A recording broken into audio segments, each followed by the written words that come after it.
Greetings, everyone. In this Future Trends Forum session, we met with John Warner to talk about AI and the teaching of writing. John is a passionate thinker, a superb writer, very, very productive in Inside Higher Ed. He's published a whole series of books. We've hosted him for at least one of them before, and he's a very strong critic of AI. So, in what follows, we get to understand his thinking, his criticism, but also his recommendations, which are very interesting and sometimes surprising. And by we have multiple people having questions for him, comments, and so forth. I think it's a very rich, very productive hour of conversation. Please enjoy.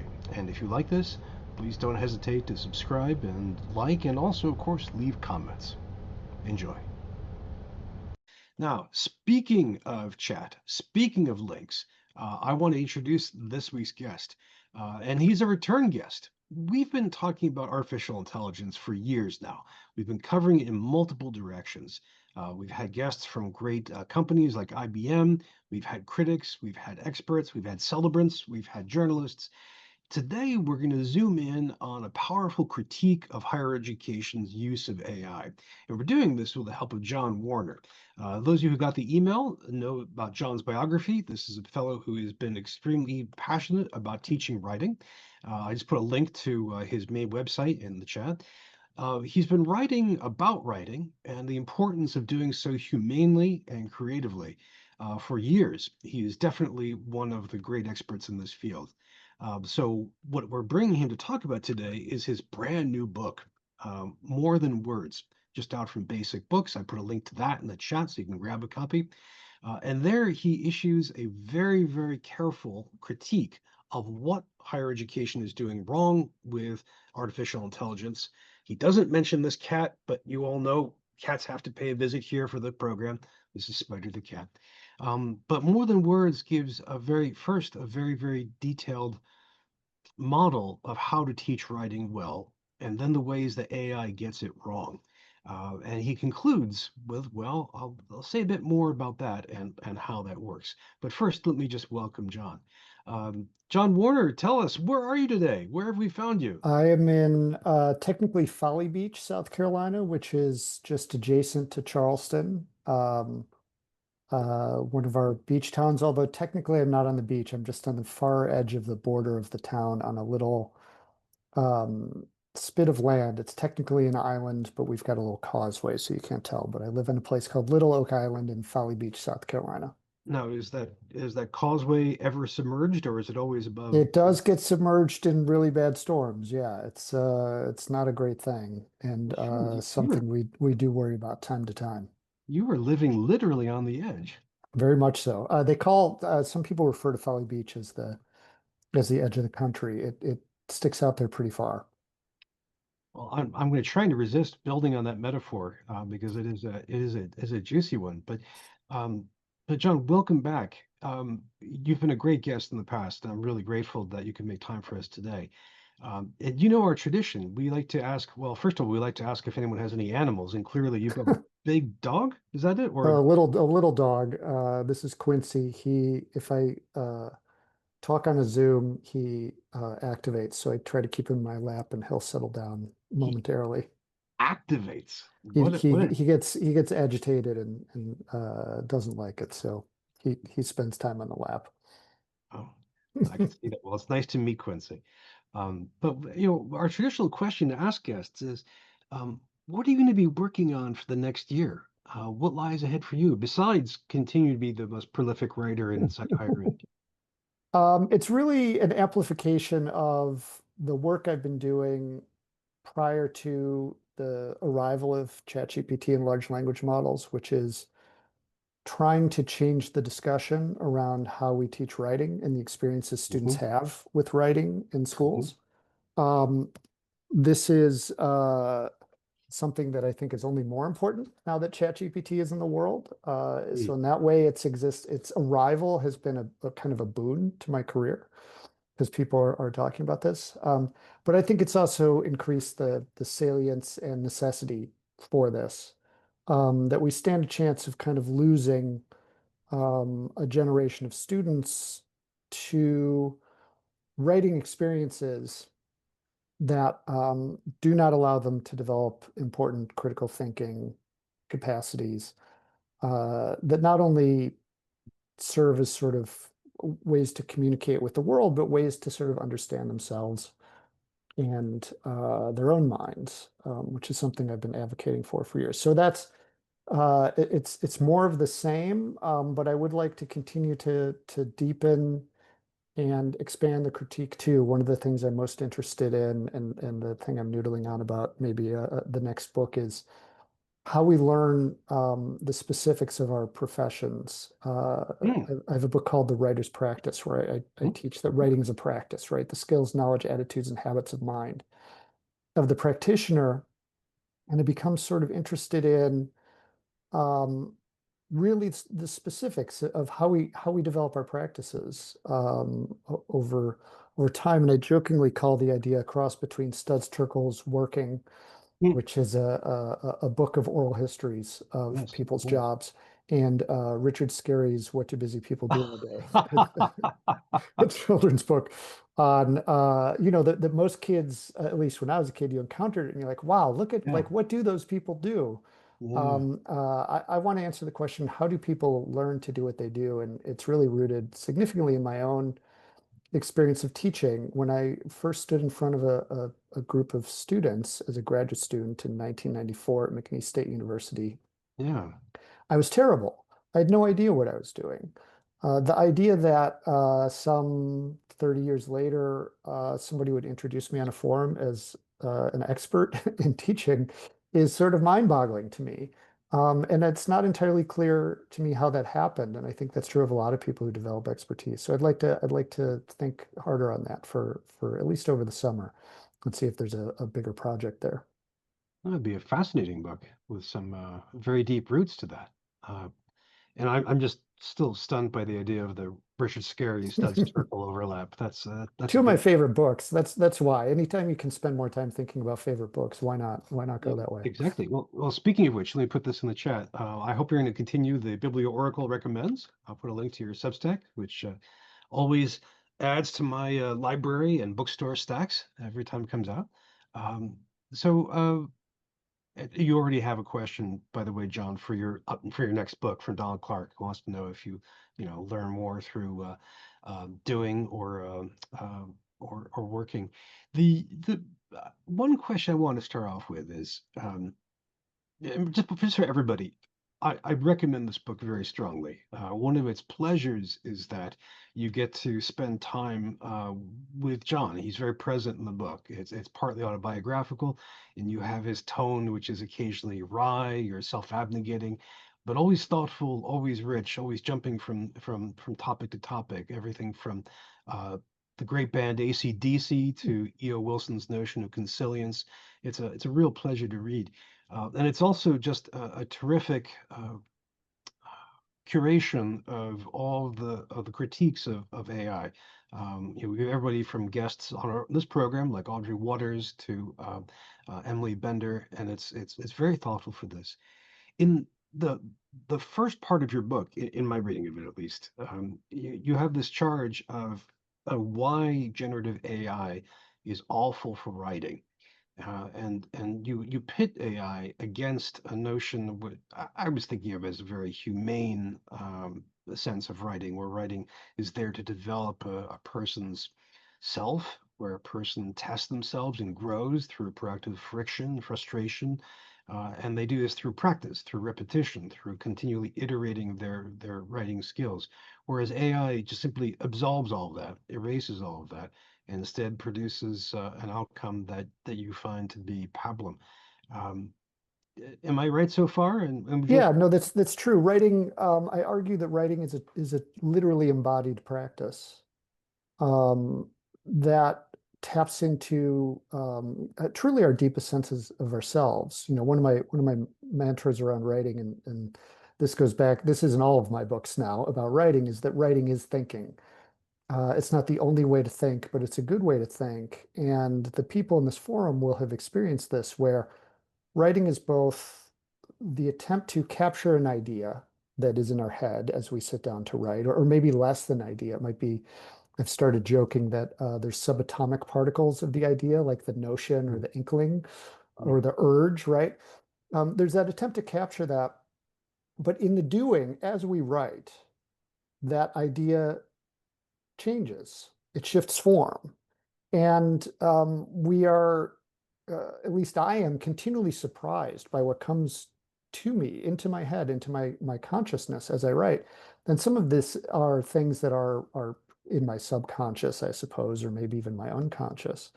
But it really is just a process of thinking and something that I think is in scarce supply, particularly for students these days, which is attention, right? A kind of deep engagement and attention with a focus. And I give thanks every day that I'm 55 years old. So I went to school at a time before the temptations of digital life and digital culture were available to me, where reading was sort of the best distraction you could imagine. I used to get in trouble for reading too much. mm, And now we would beg students to read. Um, so yeah, I mean, it really is. I, I don't maintain that this technology has no utility, right? It's a technology of text automation, and there's all kinds of scenarios where automated text might be useful to us. But I would say even since the book, I've been increasingly convinced that there's very, very little utility to these things um, if we are learning to write and think in educational contexts. If we want to learn how these tools work in educational contexts, I think that's great. The idea of a kind of we're going to start teaching first year writing while students work hand in hand with a large language model all the way, I'm a skeptic. I think we're going to leave students dependent on a tool of text automation the same way the GPS in my phone has left me dependent on that to get somewhere where I can no longer navigate with a compass and a map as I could when I first got my driver's license. you've been Um, de-skilled. yeah, it's and that is one of my worries, right? And it's not just de-skilling, which is significant, but a term that I didn't have for when I was writing the book, but which I've started using when I travel around and give talks or seminars on these things at various institutions, but self-alienation. That is a choice to remove Mm, ourselves from the experience of our own work, our own mm, labor, mm, where we might think this thing is a pain in the ass, right? Like an example I use in the book is student recommendations, where many of us get mhm, inundated by those things. They mhm, seem pro forma, formulaic. We often think people on the other end of these aren't going to even look at them, and they don't matter. And so the temptation to outsource them to a large language model would be tremendous. And I certainly understand that, having faced those dilemmas. But the reality of having to write your recommendations for your students, it's also an opportunity, at least I found this to be true, um, when I would do these things and to keep writing recommendations interesting to me rather than like doing my own template. I would challenge myself and like I'm going to tell a story, an anecdote about every student I write a recommendation for. It's either going to be about something they did in class or their work or something. And this forced me to um, refamiliarize myself with the student, with their work, and most of all with my own teaching. At the time, the student and I were part of a class community. And that reflection, sometimes sometimes I would say like, oh, I have to apologize to the student for what we did that semester, because I'm better now, right? I've learned something. But mm, that opportunity to reflect through the writing of this thing that is pro forma, seemingly unimportant, mhm, was hugely transformative to me. In fact, it's what directly led to the my previous books about writing. mm, Because mm, when I stopped teaching, and what am I going to do now? What do I have inside of me? And I realized I've been doing this kind of reflecting on my professional work as an instructor for so long. And again, it's not like I would say never use it, can't use it, or it's not like a drug. The first time you take it, you're never going to be able to resist it again. But there is that sense that we could erode our connection to our own labor, and as a sort of lifetime contingent instructor, I would also say the other thing it signals to the people who get to make those decisions around the structures of labor and who does what and how we get paid is it is also an invitation to those who make those decisions that some aspect of our work can and even should be automated. It's a weakening of our collective ties to our own profession. So, senior administration, presidents, provosts. Okay. Well, thank you for that wonderful answer. I love the origin story of you re-engaging with a student over the recommendation letter. That's a very, very positive one to think about. And this leads to my second question. But first, friends, if you're new to the Future Trends Forum, I have but one more question left to ask John, and then it'll be over to all of you. So as John is thinking and answering, please think about what you'd like to ask him. We're already seeing some really good notes in the chat, so please feel free to build on that, or of course to use the Q&A box. Uh, you described a kind of refamiliarization of the student through that recommendation letter writing, and this brings me to, I think, one of the most powerful parts of your book, which is this threefold recommendation for academics. And you very nicely hedge it and you back away from it and say, I don't want to give recommendations and I'm afraid they'll be out of date and so on. But you did give three really good categories. One of them is you'd like educators to resist generative AI.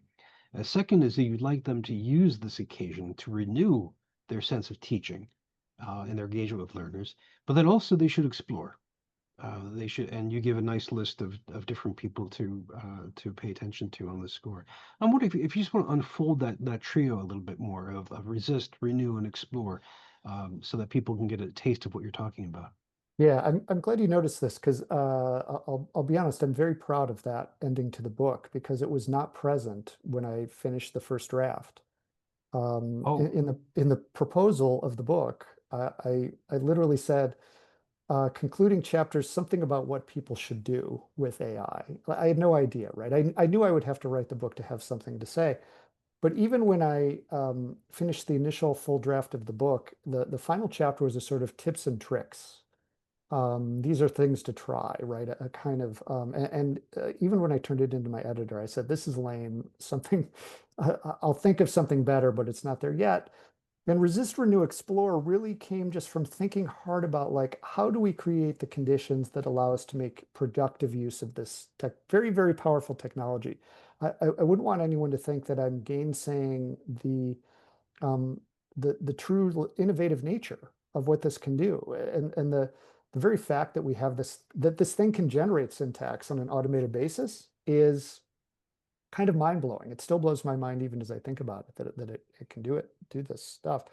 So resist is really what are the things that we have to make sure we maintain so we can make some space for ourselves.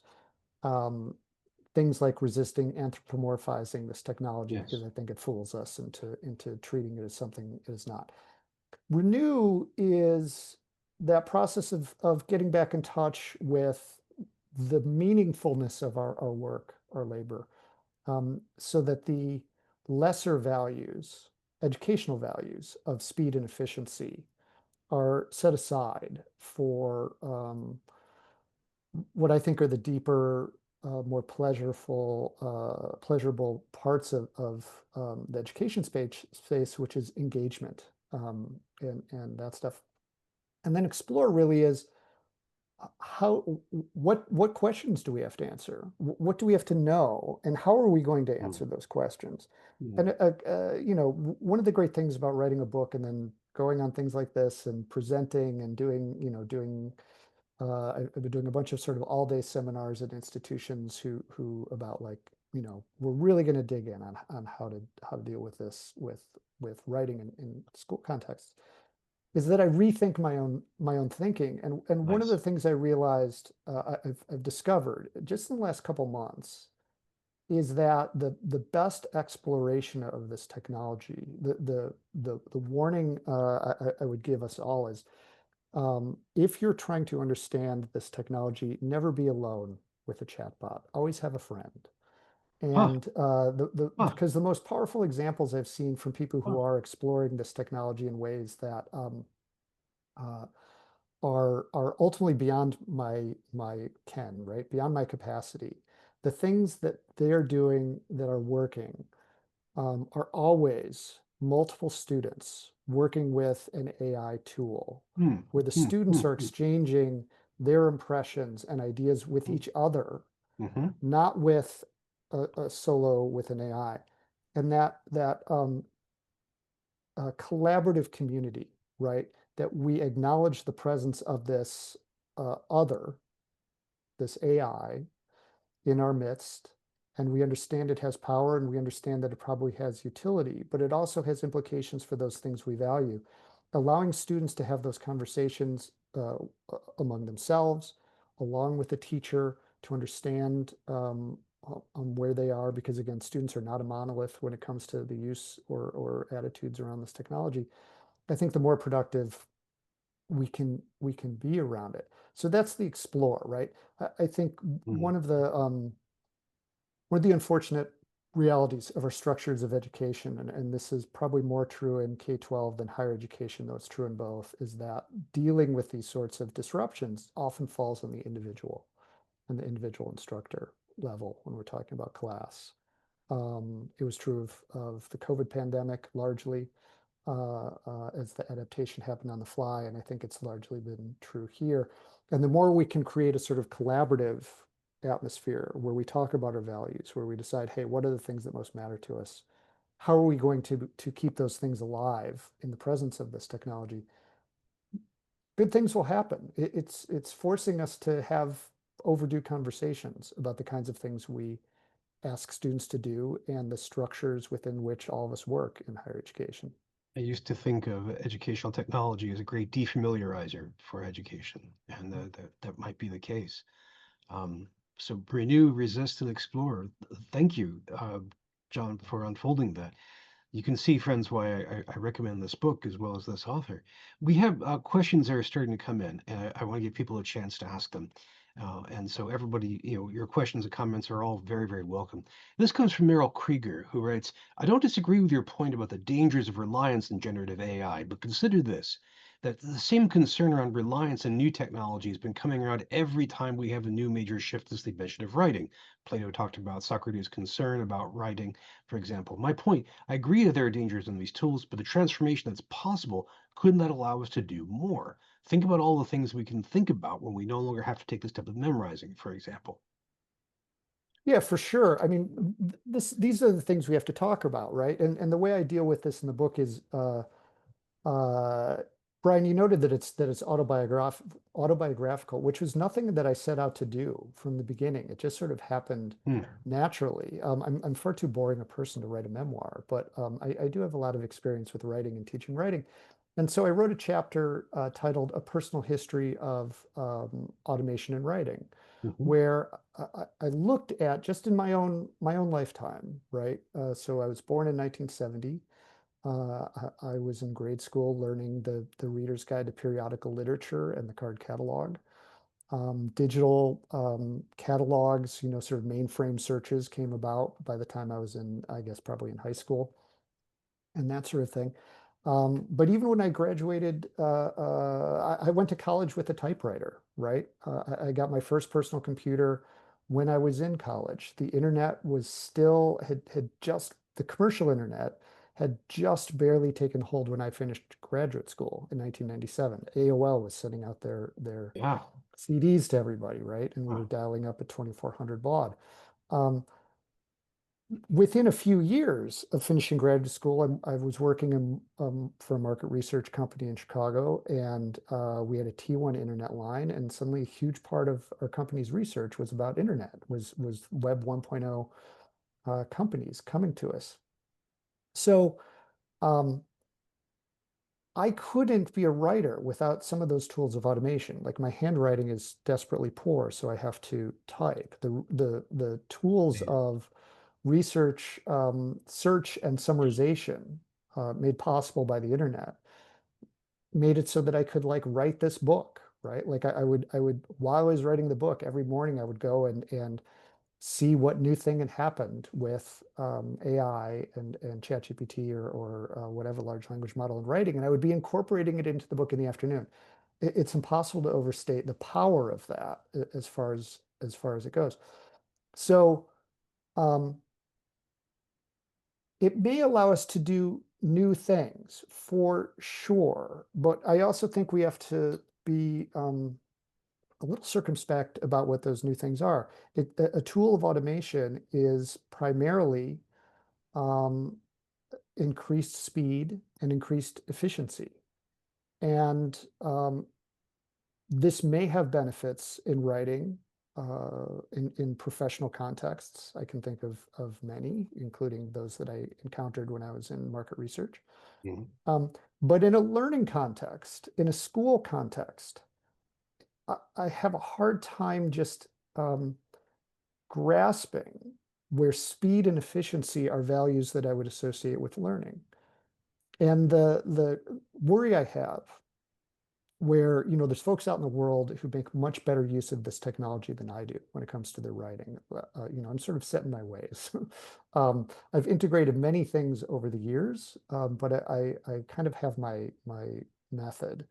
And I don't, despite much experimentation with both ChatGPT and Claude while I was writing this book, none of that experimentation has remained in my writing process None. today. None. I'll use it for very low-level clerical tasks like alphabetize this or something like that. And some of it is the nature of my work, right? Like my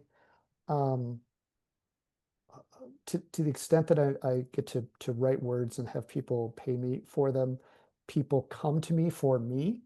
What does this individual unique intelligence say, as opposed to how fast can he do this? If I were doing other kinds of writing, like if I were still working as a market research consultant, I'm sure I would find some ways to streamline that. So some of it is the application. But one of the things I always try to remind folks of when I go and do these talks, and we think about helping students who likely will be asked to use this technology in their professional lives, is that prior to November of 2022, this stuff did not exist for most people. They had not used it. And so people are using it in highly productive ways today. Had a whole host of pre-existing, what I would call a practice, the knowledge, skills, attitudes, and habits of mind in their practice that allows them to integrate it. In the same way, I probably benefited in terms of my research skills from having to use the Reader's Guide to Periodical Literature, because I had a deeper understanding of what happens when you search, because I understood what an index is. And I realized this sort of when I used to be teaching first year writing. And I would introduce students to like a ProQuest database right in the library. Yeah. And they would treat it like magic. And they would do one search, and it would kick up 20 sources and say, there's my sources. And I would have to stop them from doing that. And I realized it's not just I command them to do other searches. It's I actually have to explain to them what an index is and how this thing is an automated index, and that an automated index may not be the first search in an automated index may not surface the stuff that is ultimately most relevant to you, that it's a deeper process than this. And so I do worry about losing those things. But we may gain some things in the process. This is what Explore is really about. If you ever get the chance, I don't know if you've read this before. There's a wonderful tiny little short story by J.G. Ballard called The Index, which is the index of a book that doesn't exist. Yep. And it's a little cute short story this way. That's a great answer, John. Thank you very much, and thank you, Ms. Krieger, for the really good question. We have some more questions coming in, and here's one from Maria Potocki. Maria, would you like to uncork your mic and say a few words? Okay, I just yeah, so I'll just ask, and I also put my question in chat. So at some point, it doesn't have to be right now, but I was hoping that we could address the issue of the use of Gen AI by teachers and professors, which has been coming under more and more scrutiny and even fire lately. So probably everybody knows about the student at Northeastern University who demanded her tuition back because Mhm. she detected the use of Gen AI in some slides, I think, and other course materials that her professor used, despite having a policy in his class prohibiting the use of Gen AI by students. So I'm just hoping, and again, I guess maybe when the conversation turns to it naturally, whether we could talk about that, that is not just students using it and teaching students to use it, but it's used by teachers, professors, and not just for recommendations, which I know you mentioned. And specifically, I'm also interested in this, like many other issues, as a matter of labor. So hope that makes sense. Yeah, no, for sure. I mean, so part of this is the risk of self-alienation, right? Where you're going to outsource your work to it.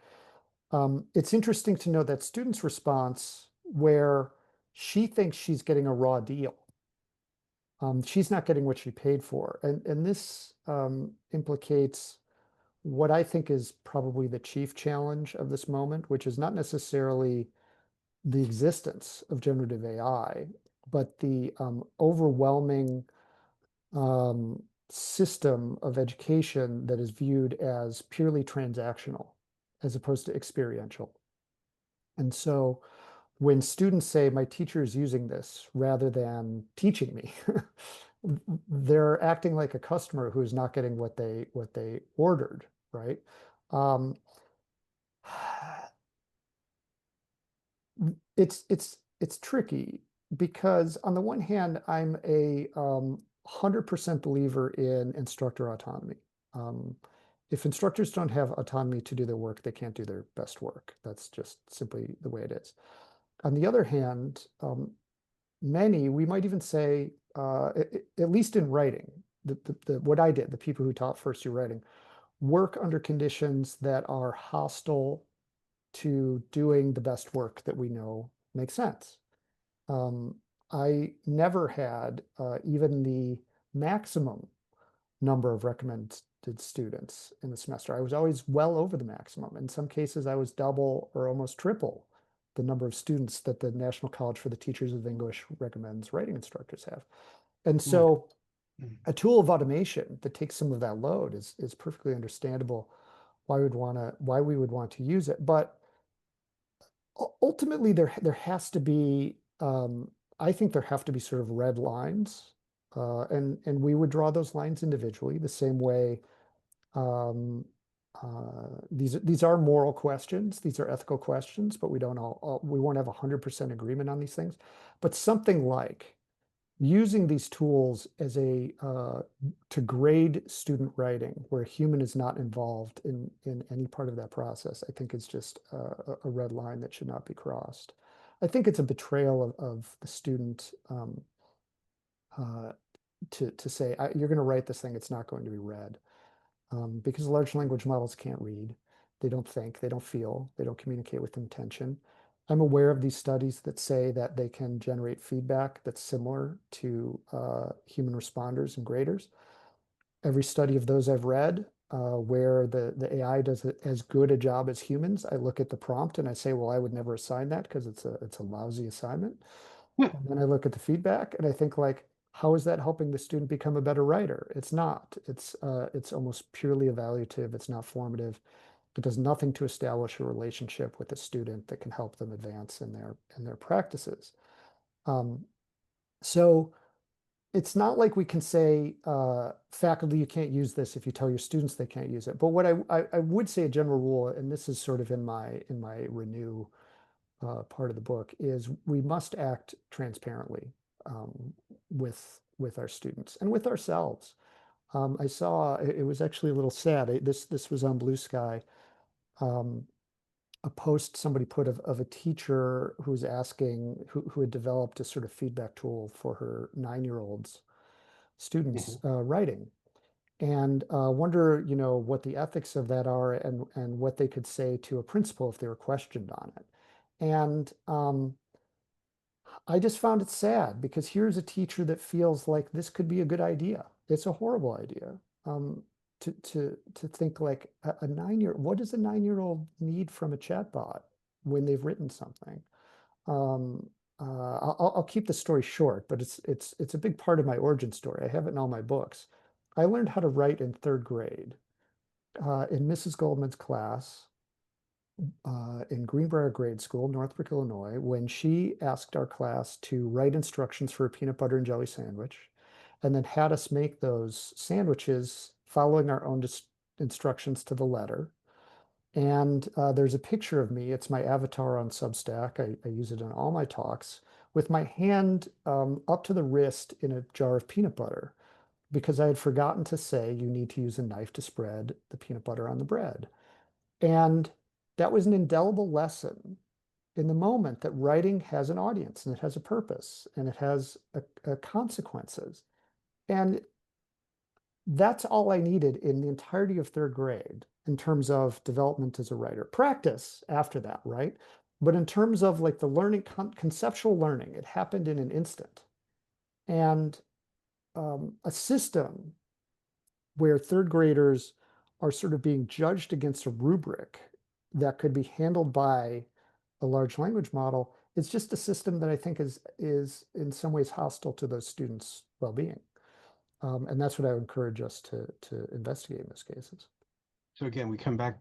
It's a wonderful photograph, by the way. But it's so again, this comes back to rethinking the education practice, not just returning to it, but rethinking it. Maria, thank you for that for a great question, and John, thank you for that wonderful response.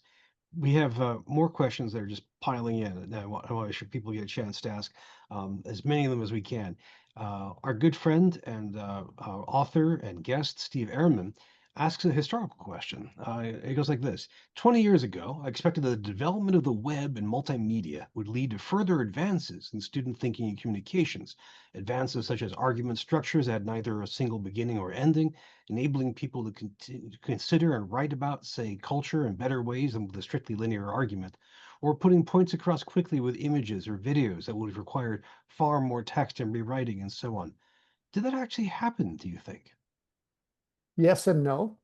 For sure, the expansion of sort of the mediums within which we can disseminate and communicate information have given us new ways of interacting with the world and each other. Um, Hearing this question, it makes me think, I don't know how many people saw, I can't remember her name. She's a YouTuber who wrote a very, it was like a 3.5 hour, who produced a 3.5 hour long video of her experience at the Star Wars themed hotel in Disney World. Okay. And it was a thorough deconstruction of a failed project, right? Like they tried to do this sort of interactive Star Wars themed, sort of cosplay hotel, and it was a disaster. And this young woman, this thing's gotten millions of views, pulled this together and made a true epic. And I could not be less interested in that subject. Really, I mean, I've seen all the Star Wars movies, and I think they're fine, but I'm not a cosplayer. I haven't been to Disney since I was 5. Um, but what we see in that video is a unique intelligence and point of view and critical thinking illustrated in an entertaining way with a personality on the screen that could not be achieved in a book. As a book, it would be 1,000 pages long, truly. And so the one of the things I had to grapple with my students in writing was they were quite strong thinkers when they entered my first year writing class. They were very good semioticians. They could read the signs and symbols of the world and draw conclusions without any problem. They were not particularly skilled, primarily because of a lack of experience of doing this with text. And this was primarily a reading problem, which is maybe a subject for another time, but they've been asked to read too many short passages and pass standardized tests and not do enough sort of deep reading that gets them really thinking. And much of my work became, and this is the first few assignments in my book, The Writer's Practice, do this, is bridging their native selves of strong critical thinkers and semioticians, often in more of a video as opposed to a text-based world, and saying, you already have the skill. It's merely a matter of applying this to this other domain and showing their deep competency at a thing that they don't actually think they can do. So that question, yes and no. I think the existence of those ways of expressing ourselves has expanded our understanding of how that can be done. I can be hugely entertained by like a 30-second TikTok explainer that has more power in it than a long essay on sometimes on the same subject, depending on what we want to do. But those are different mediums. Those have different impacts, and we could be, we had the question like, we might be exiting the text age, right? In the same way people were worried about the end of orality and people wouldn't be able to remember stories anymore, and we survived. We may be exiting the text age, and people like me truly are a dinosaur, and we're clinging on to something that simply won't persist. What I try to insist on, though, is that the thinking, the critical thinking, the discernment of the world is something that is necessary regardless of the medium we're expressing ourselves in. And that practicing that with text is unique. Probably in the same way, although here's what I would say. It's easier for those of us who first got our cut our bones on text to convert to video, as vice versa. But that doesn't mean it can't be done, because I've seen hundreds of students achieve this bridge over time. Steve Ehrman, that's a terrific question, a bracing question. And John, I love your tour through history, media, and communicative possibility as a result. Friends, you can see that, like Soylent Green, our questions are made of people, and so we'd like to hear even more of them. We have a question from Alan Levine, the great cog dog of Canada. Alan, uncork your mic and turn on your camera so we can see and hear you. My mic is uncorked. Good to see you, Brian. John, I just so appreciate hearing you and knowing that your personal narrative in this it's like refreshing, and as well as your candor. I heard you recently on Bonnie Stachowiak's Inside Higher Ed podcast, and I loved how you pulled apart the calculator metaphor. And so I'd like to hear I'd like to hear it again, but also the other metaphor is that it's just like the web, it was disruptive, or it's just like Wikipedia. I'd like to hear your take on that. Yeah, so the ChatGPT is to writing as a calculator was to math was a very early and often talking point that still resurfaces. I think this has largely been discredited. We understand that a calculator is doing mechanical operations in the same fashion as a human. The automation is an automation of the same kind of task, right? Now, it doesn't mean that we don't benefit cognitively from learning how to do calculations, either by hand or in our heads. That is a cognitive activity from which we benefit. But the outcome, that is, I am going to use this tool to add numbers as opposed to doing them in my head, that outcome is identical.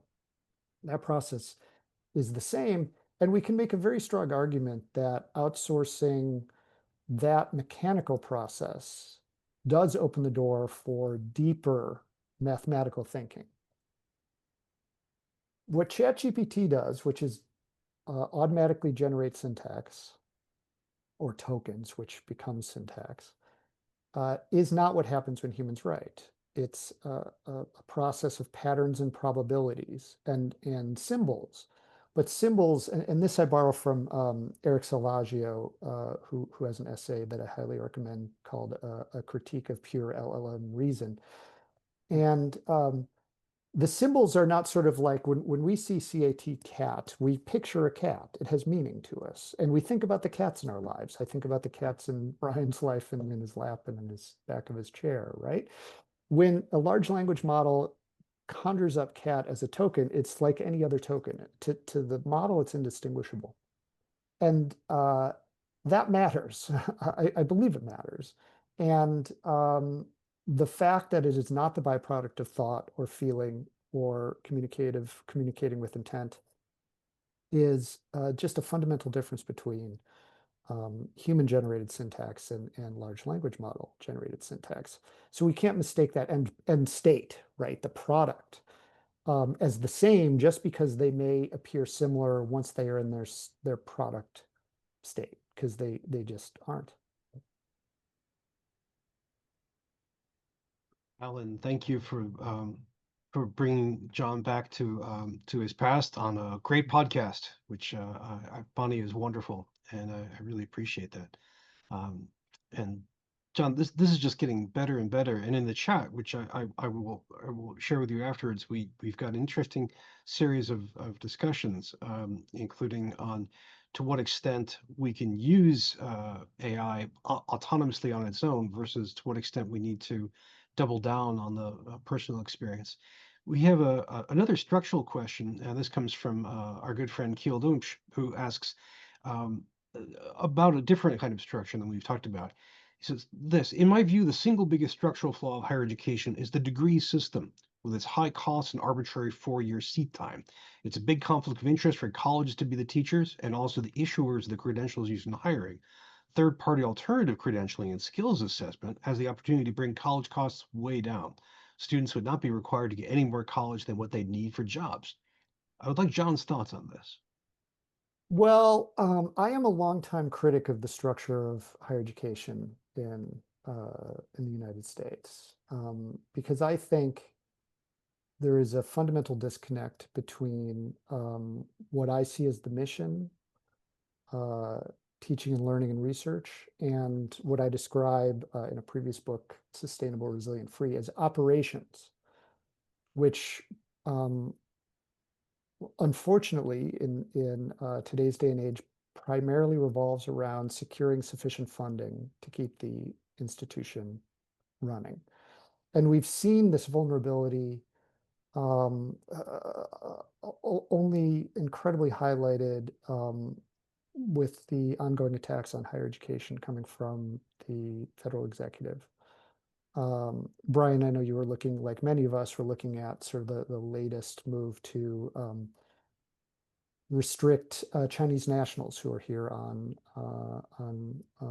student visas.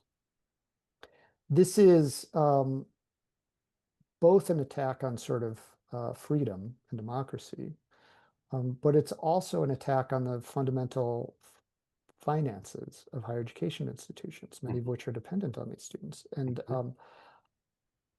I am more concerned about the attacks on freedom and democracy as a citizen and a human. But it highlights this mission operations disconnect where we have all these things that institutions, all these compromises that have happened because we've decided that the mission is important, but the mission is to enroll students and collect tuition and that sort of stuff. The very fact of the jobs I always had as contingent instructor, adjunct instructor, arose because the money was not there to create tenured positions for the type of teaching I did, primarily in undergraduate writing courses. This The mail come? eroded the mission of the institution, and we can't deny it, even though I'll stand by the work I and my untenured colleagues did to my dying days as being of the highest quality possible. And so I am critical of the structures. That said, I think to the larger point of the question, like, is there some alternative, a third-party alternative for credentialing and that kind of stuff? I suppose.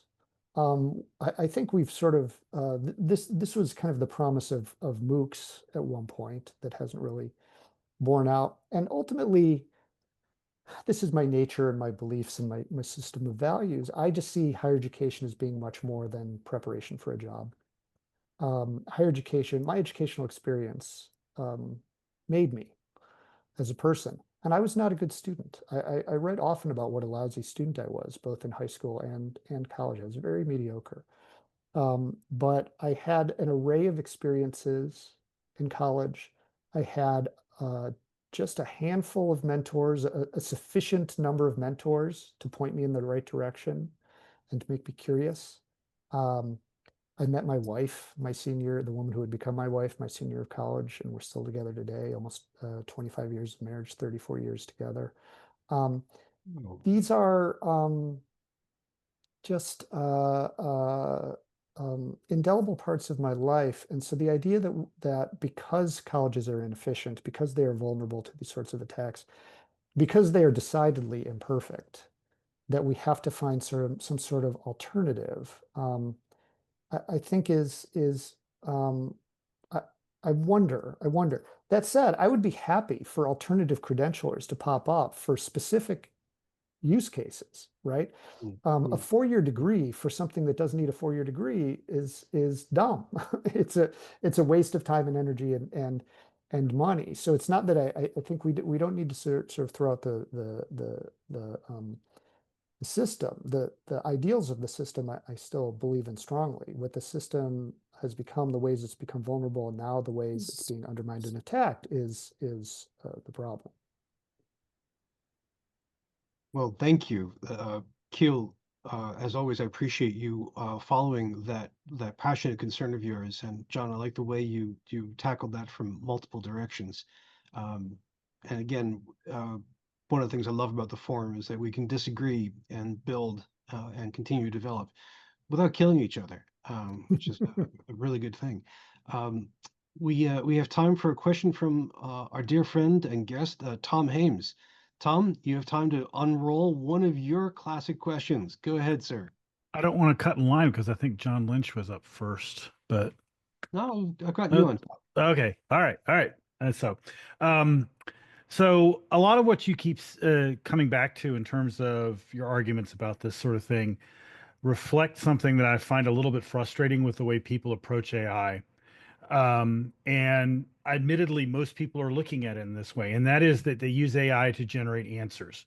When students generate writing, they're generating answers because they don't find the value in taking the time to figure out those answers for themselves.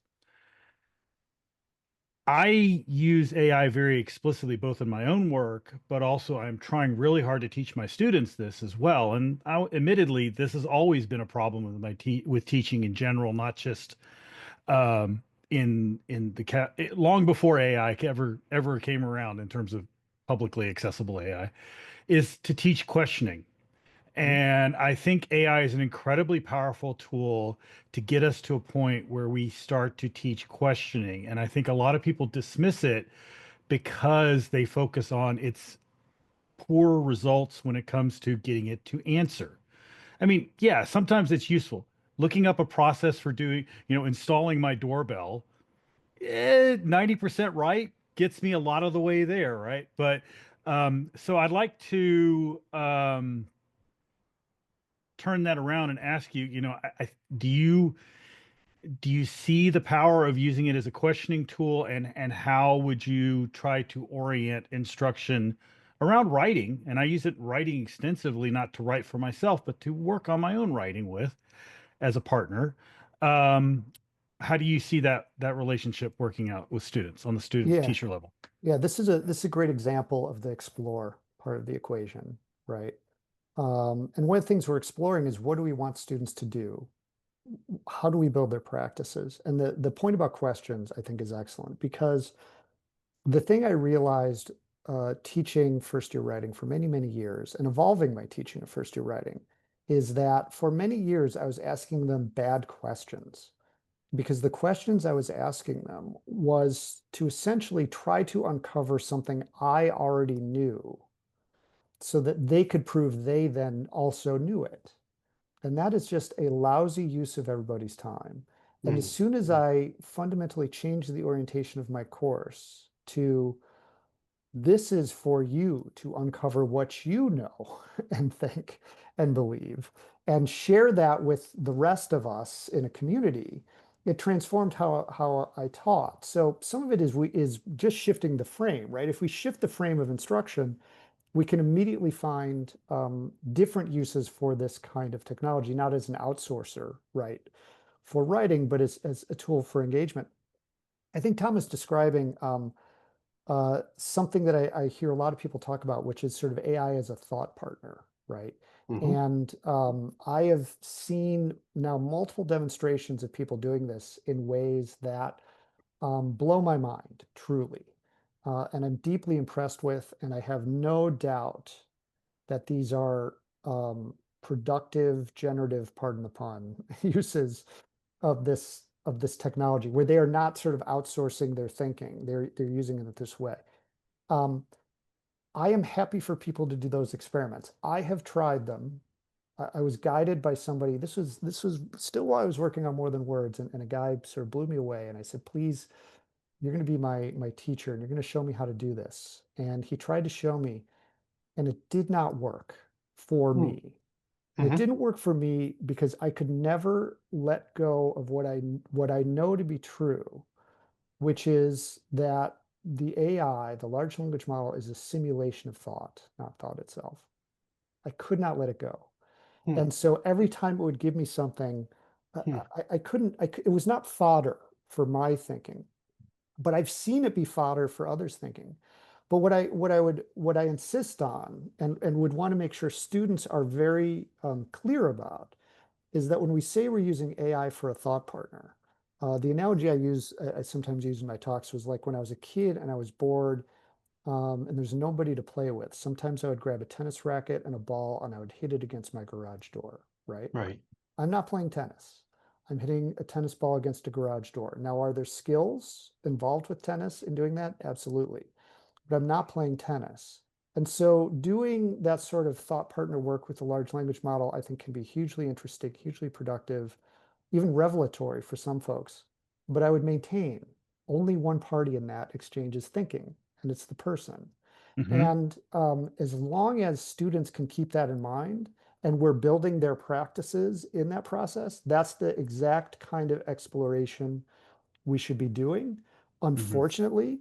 Unfortunately, the vast majority of the education technology that is getting pushed into our institutions, particularly in K-12, is not that. It is Right. um, I agree that coaching. it's being misused in many Yeah. cases by the system as an efficiency tool. And yeah, I mean, it's one of the things I'm thinking of doing this summer is having my students write up a quick draft and then doing in class an interactive exercise with AI where we talk about, okay, this is where it's sending you, this is where you're going, this is where you can sharpen your thoughts, here's something you should explore. That sort of conversation to happen, because I want them to get to a point where they're not feeling like they have to fall back on it to start with. The other thing is writing is hard. I mean, especially to somebody who's not practiced at it, but even to those of us, I put an Andy Weir comment in a few early on, where he says, give a man a book and you will entertain him for a life, for an evening. Teach a man to write, you will give him crippling self-doubt for the rest of his life. I love that. And I mean, that's one of my watchwords. And to the extent that we can make that a less fearful and a less fearful and a lower hurdle for our students, I think that's a huge win, because I can't get them to engage in the first place because everyone's always told them you can't write. You write This like crap, et cetera, et this cetera. is yes, Yeah. this is the structural problem, right? The Yeah. attitudes students come into school with. Writing is hard, and this is something I Yeah. talk about explicitly in the book. And writing is harder, often harder, the more you've written, because you Yeah. start to up your Yeah. own standards. Mhm. And the thing that I think we need to attack, and again, this has to happen long before higher education, is those attitudes students have towards writing. I have I have this is my fifth grade writing portfolio. Nice. Awesome. 12 stories. They are 12 stories, except one of the stories is a classified ad for my skateboard. I don't know why we did that. I actually do know why. It's great practice in writing in a particular genre, message, audience, purpose, a classified ad, right? Um, there is no what we would call academic work in that portfolio. when I was in 5th grade. We have 5th graders in this country, most of them are writing, if not 5-paragraph essays, proto 5-paragraph essays. They've decided, well, they can't quite handle 5 yet, so we're going to give them 3. And we do these prescriptive lessons. And then here's what the real problem is. The criteria upon which we judge that writing is the stuff that makes them think they're bad at writing. And if we can change that, right? Like, I think I write about this in the book too. My 8th grade teacher, Mrs. Thompson, we called her Sarge because the rumor was she had actually fought in World War II. I think that was totally made up. Maybe the rumor was Korea. But she had sort of a buzz cut. She was very tough, but sort of that sort of loving tough. And I wrote a short story in her 8th grade class, and it was called The Bagelsons. I wrote a story on a single joke that I wanted a family of sentient bagels who were just walking around with their bagels, and little Jenny Bagel, the daughter, got cut from the soccer team because she wanted to be a goalie and the ball kept passing through her center, right? So that's why I just wanted to write a story so I could put that joke in a story. And Mrs. Thompson handed it back to me, and she said to my face, "I've never read anything like that before." And I have no idea if that was praise. What I know is it was accurate. And what I also know is that 8th grade John Warner was like, hell yeah, you didn't, right? And that became the engine for my own writing, to the point where I got myself in much trouble by saying, I'm always going to write something somebody never wrote before. I almost got a D in junior year of high school English when I wrote my term paper, the old term paper, about Tom Wolfe's New Journalism in the style of Tom Wolfe. I imitated him in my term paper, and my English teacher thought I'd lost my mind. But I was keeping my own work interesting to me. And so that idea of the hurdle, right? What are the hurdles to get students writing? We have to address those earlier. We have to think about attitudes. This is, I didn't come here to pitch the writer's practice as a course text for people in high school and first year writing. But the whole purpose of that book is to get students engaged with the challenges of writing so that they don't fear them, and so that they see writing as fundamentally the expression of themselves to the world. Young people, who doesn't like this? But young people especially like it when you tell them you're interested in their ideas and what they have to say in response to the ideas of others, rather than saying, here's a bunch of ideas a bunch of other people have had, and I want to see if you can understand those. And once you prove that to me, I'm going to let you have some ideas of your own. That's nuts. That doesn't help students learn. And it's largely the system we've constructed, and we can deconstruct that, I think. At least I thought, I've been saying this probably for 15 or 20 years. I think ChatGPT makes it a veritable necessity to address these things. Absolutely. Tom, please fix them before they get to my government class. I'll leave it at that. Well, it's that going to starts be, very soon. I wish it's a bit of a long haul, but it's, one step at a time. I have to teach writing in my government class because that's essentially what I'm having to do most of the time. Yeah, absolutely. Tom is one of the most innovative, creative, passionate instructors I've ever heard of. Thank you for that great question. And John, thank you for the super answer. The chat is full of people noodling and responses to you. But with a great deal of regret, I have to wrap things up. We're past the top of the hour. John, you've been fantastic. I love that we end on a call for renewal. What are the best ways for people to keep up with you? Through your Biblioracle? You can find me at my Substack, biblioracle.substack.com. I have my website at biblioracle.com. I say this whenever I give a talk. I'm exceedingly easy to find. I also have a speaking agent, the Red Brick Agency, but you can contact me directly. I am eager to help people who have questions about how to deal with this stuff, and by and large, I can find a way to make that happen. So I'm eager for people to find me. If you have a question about anything related to this, don't hesitate to reach out. Excellent. Thank you. Thank you for your generosity. And again, thank you for the wonderful book. I hope everybody here grabs a copy and starts plunging into it. There's a lot going on here. And John, you've contributed immensely to how higher education engages with AI. Thank you so much. I appreciate that. And I'll be seeing you in the audience next week. I'm looking forward to it. But thank you, everybody. And just to wrap things up really, really quickly, thank you all for your wonderful discussions and commentary throughout. Thank you for your great questions. If you're new to the forum, if you haven't looked at our archive or our website, I'll just put a link to that in the chat. There you could find our 9.5 years of recordings going back, nearly 450 of them, as well as our wide range of topics. We'd love to hear from you. We have a whole series of sessions coming up scheduled over the next few months, and I'm hoping you can all join us. In the meantime, thank you all for thinking with us together. I hope everybody is having a splendid May, whichever continent you're on. Please take care, and we'll see you next time online. Bye-bye.